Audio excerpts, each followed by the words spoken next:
voir comment développer et construire des arguments. Et avant de faire cela, il faut d'abord se connaître soi-même, et connaître les possibilités de son corps. Esther, l'articulative, anime la voix du Guillot. Elle est comédienne. Donner la parole, prendre la parole, c'est important. Ça veut dire du moment où Sylvia m'a donné la parole, alors il me fait un cadeau. Alors, je prends la parole, je vous parle. Et c'est important. Je pense que même dans tout qu'est-ce que c'est la parole? Du moment où on a la parole, ça veut dire qu'il faut aussi écouter, voir les autres, savoir est-ce qu'ils sont toujours à l'écoute ou est-ce que peut-être je dois me taire maintenant. Parole est un fruit dont l'écorce s'appelle bavardage, la chair éloquence et le noyau bon sens. Ça veut dire aussi il faut tout de bavardage. Parce qu'en Afrique on dit aussi que tu ne peux pas parler directement. Il faut d'abord se faire comme dans l'oreille. C'est une sorte de spirale. Il faut faire des cercles autour de la parole. Dire c'est le bavardage. On essaie de tester. Qu'est-ce qu'on dit? Est-ce que oui? Et on peut aller plus loin, jusqu'au noyau d'un fruit. Ça veut dire c'est vraiment faire des tours autour de la parole. C'est important. C'est pas un clap, c'est quelque chose. Ça veut dire que j'ai besoin de donner un moment d'énergie, d'intensité, de présence. C'est toujours pareil.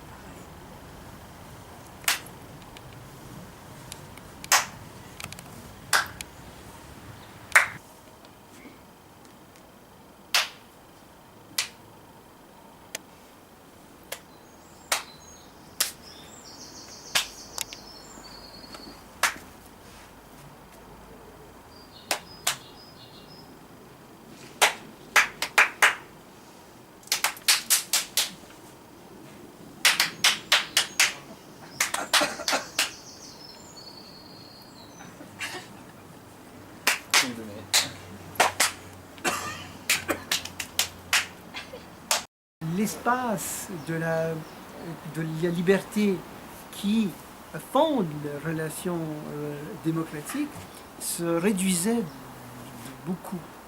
Et ça, c'est lié effectivement par le fait, à mon avis, enfin, mais pas seulement, que la puissance argumentative a été, comment dire, détournée par tous ceux qui ont intérêt à la détourner, donc pour ceux qui ont une forme de pouvoir, pour des intérêts particuliers. En général, c'est ce qui s'est passé. Mais cette tension-là, elle existait tout le temps, depuis la nuit des temps, depuis qu'on parle, qu'on réfléchit sur le langage, sur la meilleure façon de le porter. C'est aussi un exercice d'écoute et d'échange, de rentrer avec quelqu'un en relation. Alors Kadi, peut-être tu vas commencer. C'est un seul. Oui, elle répond. Tu vois, c'est question. Si je fais une fois, c'est elle qui fait deux. Voilà. Mais en même temps, on se promène. Tu vois, on se promène, on peut même... Tu commences à martyriser les autres, tout ça. Tu en avais déjà joué dans cette partie? Sinon, on parle. Oui. Tu parles de tambour? Jamais. C'est Aristote qui va, selon les auteurs que j'ai lus, va, si vous voulez, rétablir les choses en parlant dans son traité de la relation entre l'orateur et son auditoire à travers le langage. Avec, tu sais, le langage du Tama. Et j'espère que, voilà, vous parlez plusieurs langues, non? Vous parlez la langue du Tama? Oui, vous pouvez pouvez faire l'interprète pour eux. C'est possible. Ah ouais, on a pensé, hein, Fulvio, on a pensé, c'est possible. Les mots Oui, très bien, tu peux rester là, mais tu vois, avec le se sont regard. présentés à moi un beau matin. Ça m'a pas vraiment plu, parce que ça m'a réveillée. Mais quelle aventure excitante! Parce que dès qu'on rentre dans un mot, il se passe des choses.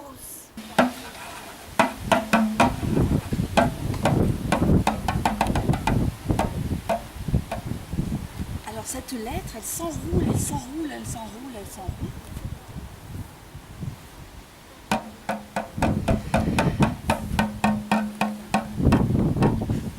Puis elle se déroule, elle se déroule, elle se déroule, elle se déroule.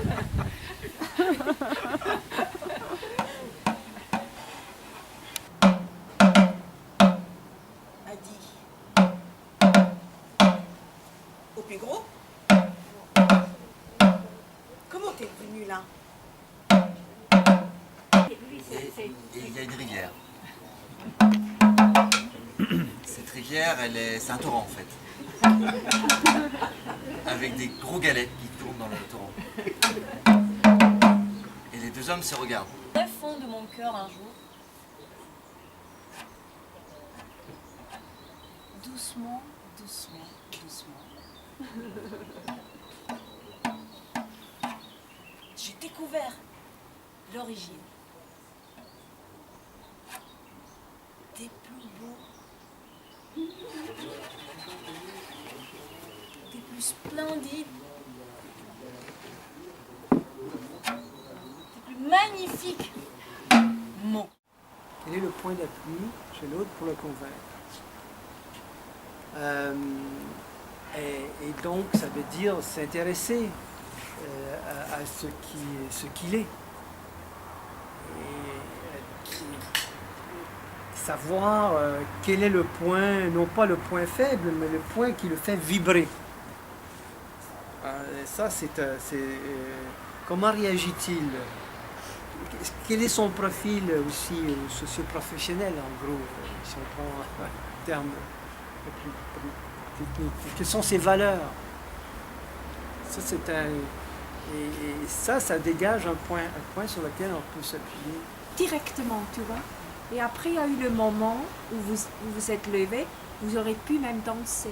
Tu vois, il y avait vraiment, tout à coup, il y a le mouvement, tu vois, ça c'était là et tu vois, il y avait toutes les évolutions. Il faut toujours garder la base. Et après, on peut dépasser parce que c'est fait pour que il ne faut jamais oublier le thème lui-même. Mais ça peut nous porter ailleurs, tu vois. Mais il ne faut pas l'oublier. Harmonieux et tout ça. Mais non.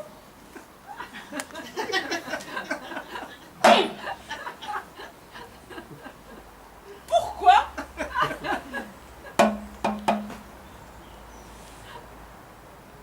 Vous pouvez répéter s'il vous plaît. Ne vous énervez pas.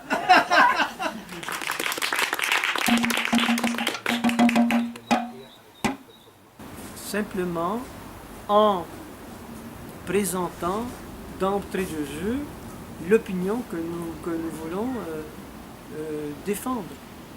Dans la mesure où cette opinion n'est pas secrète, elle est proposée sans cachette,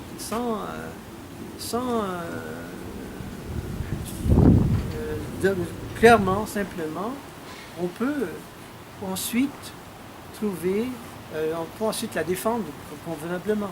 Et la manipulation, à cet égard, peut arriver à arracher l'adhésion à un moment, à l'instant T, mais sur le long terme, elle n'est pas efficace. Parce qu'on se rend bien compte qu'après un certain moment, surtout dans la question lorsqu'il y a la vente de pression, qu'on s'est fait avoir.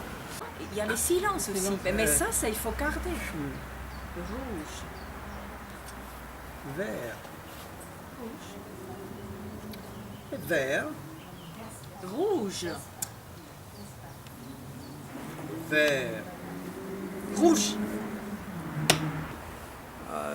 Pour résumer, il y a eu toujours une tension entre ces trois pôles-là. Il y a certains auteurs qui ont privilégié l'éthos, c'est-à-dire l'importance de l'orateur.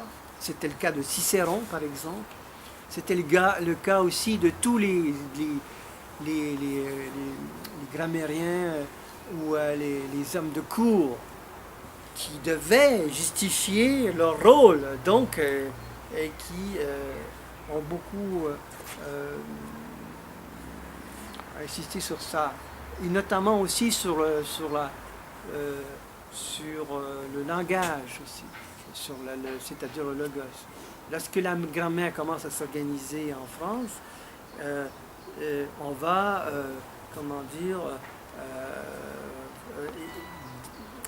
écarter, faire en sorte que, ça va se faire automatiquement puisque l'objet de la rhétorique va être uniquement lié au bien parler.